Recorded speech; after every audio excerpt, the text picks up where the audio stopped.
जय श्री राधे कृष्णा दोस्तों। धर्म ग्रंथों के अनुसार मार्कंडेय ऋषि अमर हैं। 8 अमर लोगों में मार्कंडेय ऋषि का भी नाम आता है।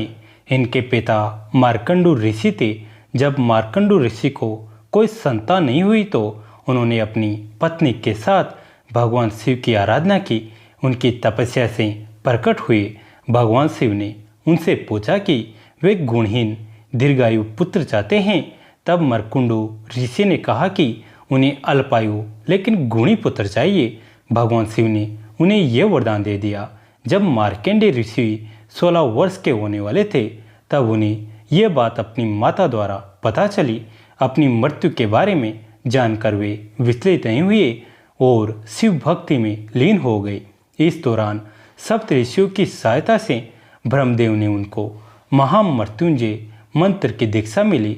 इस मंत्र का प्रभाव ये हुआ कि जब यमराज तय समय पर उनके प्राण हरने आए तो शिव भक्ति में लीन मार्कंडेय ऋषि को बचाने के लिए स्वयं भगवान शिव प्रकट हो गए और उन्होंने यमराज को वार को बेअसर कर दिया। बालक मार्कंडेय की भक्ति देखकर भगवान शिव ने उन्हें अमर होने का वरदान दिया। महामृत्युंजय मंत्र की रचना कैसे हुई? शिव जी ने कोई अनन्य भक्त मार्कंड ऋषि संतानहीन होने के कारण दुखी थे। विधाता ने उन्हें संतान योग नहीं दिया था। मार्कंड ने सोचा कि महादेव संसार के सारे विधान बदल सकते हैं, इसलिए क्यों न भोलेनाथ को प्रसन्न कर यह विधान बदलवाया जाए। मार्कंड ने घोर तप किया। भोलेनाथ मार्कंड के तप का कारण जानते थे, इसलिए उन्होंने शीघ्र दर्शन न दिया। लेकिन भक्त की भक्ति के आगे भोले झुकी जाते हैं। महादेव प्रसन्न हुए। उन्होंने ऋषि को कहा कि मैं विधान को बदलकर तुम्हें पुत्र का वरदान दे रहा हूँ, लेकिन इस वरदान के साथ हर्ष के साथ विषाद भी होगा।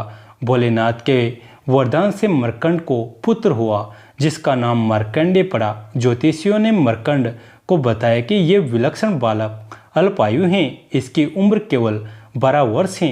ऋषि का हर्ष विषाद में बदल गया। मार्कंड ने अपनी पत्नी को आश्वस्त किया, जिस ईश्वर को कृपा से संतान हुई है वही बोले इसकी रक्षा करेंगे। भाग्य को बदल देना उनके लिए सरल कार्य है। मार्कंडेय बड़े होने लगे तो पिता ने उन्हें शिव मंत्र की दीक्षा दी। मार्कंडेय की माता बालक की उम्र बढ़ाने से चिंतित रहती थी। उन्होंने मार्कंडेय को अल्पायु होने की बात बता दी। मार्कंडेय ने निश्चय किया कि माता पिता के सुख के लिए उसी सदाशिव भगवान से दीर्घायु होने का वरदान लेंगे। उन्होंने जीवन दिया है। 12 वर्ष पूरे होने को आए थे। मार्कंडेय ने शिव की आराधना के लिए महामृत्युंजय मंत्र की रचना की और शिव मंदिर में बैठकर इसका अखंड जाप करने लगे। ओम त्र्यंबक यजामहे सुगंधि पुष्टिवर्धनम उर्वारुकम बंधनान मृत्युर्मोक्षम मामर्तात। समय पूरा होने पर यमदूत उन्हें लेने आए। यमदूतों ने देखा कि बालक महाकाल की आराधना कर रहा है तो उन्होंने थोड़ी देर प्रतीक्षा की। मार्कंडेय ने अखंड जाप का संकल्प लिया था। यमदूतों का मार्कंडेय को छूने का साहस न हुआ और लौट गए। उन्होंने यमराज को बताया कि वे बालक तक पहुंचने का साहस नहीं कर पाए। इस पर यमराज ने कहा कि मार्कंड के पुत्र को मैं स्वयं लेकर आऊँगा। यमराज मार्कंडेय के पास पहुंच गए। बालक मार्कंडेय ने यमराज को देखा तो जोर जोर से महामृत्युंजय मंत्र का जाप करते हुए शिवलिंग से लिपट गया। यमराज ने बालक को शिवलिंग के खींचकर ले जाने की चेष्टा की। तभी जोरदार हुंकार से मंदिर कांपने लगा। एक प्रचंड प्रकाश से यमराज की आंखें चुंधिया गई। शिवलिंग से स्वयं महाकाल प्रकट हो गए। उन्होंने हाथों में त्रिशूल लेकर यमराज को सावधान किया और पूछा, तुमने मेरी साधना में लीन भक्त को खींचने का साहस कैसे किया? यमराज महाकाल के प्रचंड रूप से कांपने लगे। उन्होंने कहा, प्रभु मैं आपका सेवक हूँ। आपने ही जीवों से प्राण हरने का निष्ठुर कार्य मुझे सौंपा है। भगवान चंद्रशेखर का क्रोध कुछ शांत हुआ तो बोले, मैं अपने भक्त की स्तुति से प्रसन्न हूँ। मैंने इसे दीर्घायु होने का वरदान दिया है, तुम इसे नहीं ले जा सकते। यम ने कहा, प्रभु आपकी आज्ञा सर्वोपरि है। मैं आपके भक्त मार्कंडेय द्वारा रचित महामृत्युंजय का पाठ करने वाले को त्रास नहीं दूंगा।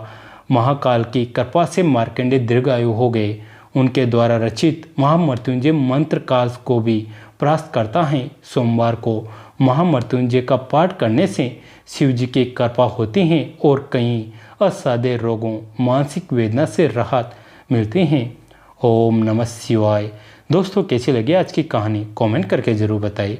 वीडियो को लाइक करें, चैनल को सब्सक्राइब करें, घंटी के बटन को दबाकर ऑल पर क्लिक करें। दोस्तों, इस कहानी को अपने दोस्तों के साथ, फैमिली के साथ शेयर ज़रूर करें। कहानी अंत तक सुनने के लिए आप सभी का तहे दिल से धन्यवाद।